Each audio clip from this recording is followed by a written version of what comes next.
Now, this was primary week in New York and in some other states. Here in our local congressional district, New York 22, the lineup is set for fall after Democrat John Mannion defeated Sarah Clee Hood. Next door in New York 24, Republican Claudia Tenney handily defeated her challenger, and there was a big upset downstate. So, Luke, what did we learn about the electorate with these decisions? Well, I think we learned that the Democrats are trying to recover from a really bad showing in New York in the House in the midterm elections. The Republicans won nearly every competitive seat, and they have the largest amount of the power they've had in the House in many years. And so I think this primary, what we saw with the results is that Democratic voters went more moderate, more male, more white in selecting candidates in the few competitive races that we had. In NY22, Sarah Clee Hood lost Onondaga County by 2,000 votes. In her first bid for Congress, she lost it by 7,000 votes to Mannion, and that's the main reason why he had a pretty sizable victory. And so I think that the Democrats are trying to retool here, and I think with redistricting, they are in a position to pick up seats in New York, and I think NY22 is the Democrats' seat to lose now because of how it's changed, and Democrats have a 30,000 registered voter advantage.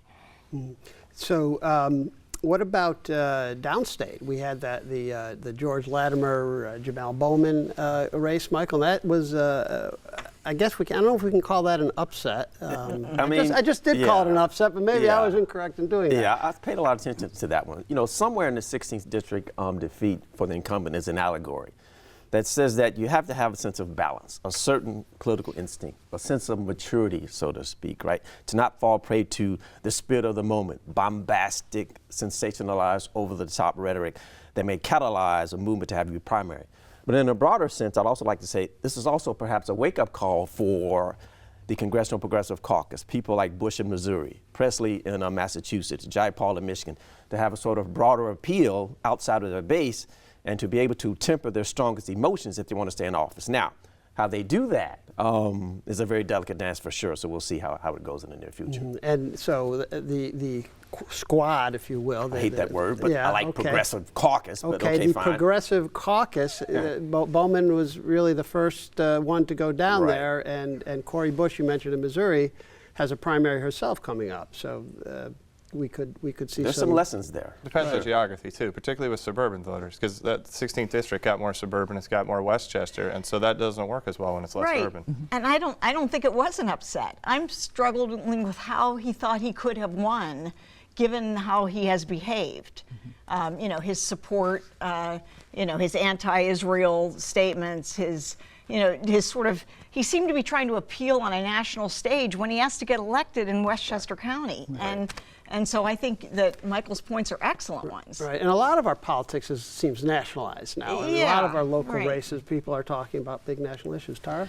The other mistake I think he made was, and sometimes you see politicians do this, I think he sort of took his base for granted. Exactly. You know, he didn't really speak to local issues, even local issues, I'm going to use the term minority issues, even local minority issues. As you say, he campaigned more on national and international issues than he did on the local issues that are of most concern to his constituents. And back here in 22nd, in New York 22, Luke, was Sarah Clee Hood just too progressive for this district?